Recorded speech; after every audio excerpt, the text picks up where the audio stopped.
মালদা জেলার গাজল ব্লকের মাঝরা অঞ্চলের শালবোনা মোড়ে বিজেএমসি পরিচালিত টোটো ইউনিয়নের পক্ষ থেকে বিশ্বকর্মা পুজোর আয়োজন করা হয়েছিল। মঙ্গলবার রাত্রে ওই মূর্তি মুন্ডহীন করে দেওয়ার অভিযোগ উঠল দুষ্কৃতীদের বিরুদ্ধে। এই নিয়ে গাজল বামনগোলা রাজ্য সড়ক অবরোধ করে বিক্ষোভ দেখালো সদস্যরা।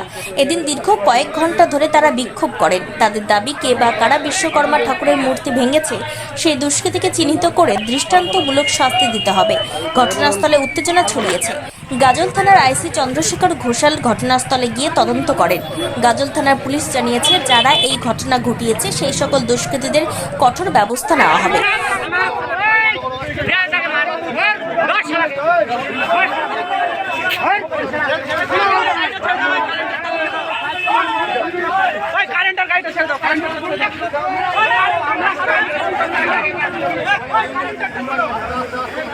হচ্ছে যখন, তাহলে এটা সবাই মিলে এটা একজোটতা হয়ে চেষ্টা করতে পারে যাতে এইগুলো অত্যাচার না হয়। এই মা বোনদের পিছনে এই যে ধর্মের উপরে যে একটা অত্যাচার চলছে, এটা তো উচিত নয়, আমাদের সম্ভবই না, তবুও সেটা হচ্ছে, এটা তো উচিত নয়, এটাকে সামলানো দরকার। যেহেতু এক কোর্সে প্রথম চান্সে আইনের দরকার, আইনদের বোঝা উচিত যে এগুলা যাতে না হয়। আজকে এই ঘটনা ঘটছে, কালকে এক বোনের মা বোনের ইজ্জত নিয়ে টানাটানি হচ্ছে, কতদিন এইভাবে চলবে?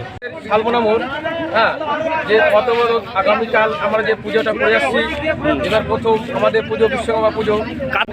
আমাদের যে বিশ্বকর্মা পুজো, আমাদের টোটো ইউনিয়নের জন্য আমরা বিশ্বকর্মা পুজোটা চালু করেছি। এবার কোন টোটো ইউনিয়ন? ভারতীয় জনতা পার্টি টোটো ইউনিয়ন। যে উদ্দেশ্যে আমরা এবার প্রথমে আয়োজন করা হয়েছে, পুজো সব কমপ্লিট হয়ে গেছে এবং প্রসাদ বিতরণ হয়েছে। 12 তারিখ হলো খিচুড়ি, মানে 12 কড়াই খিচুড়ি আয়োজন করা হয়েছিল ওখানে, যার উদ্দেশ্যে আজকে আমরা এই রূপ দেখতে চাই না, যার জন্য আমরা বলা হচ্ছে হিন্দু তোমরা জাগো। আজকে হিন্দুত্বের উপরে যখন অত্যাচার চলছে, বাংলাদেশে যেগুলো অত্যাচার চলছে, আমরা এটা ভারতে দেখতে চাই না। সেটা হচ্ছে কালকে আমাদের বিশ্বকর্মা পুজো ছিল।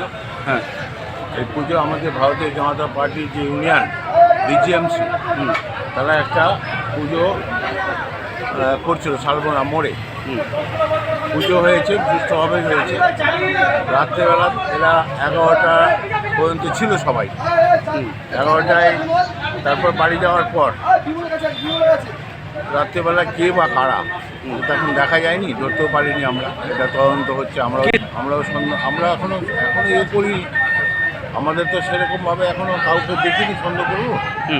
তো আমাদের টোটো ইউনিয়নে যারা আছে তারাও বলবে। এমনি তো আমাদের বিরোধ একটা অপর পার্টির সাথে হচ্ছেই, আমাদের টোটো ইউনিয়নের সাথে অন্য পার্টির সাথে একটা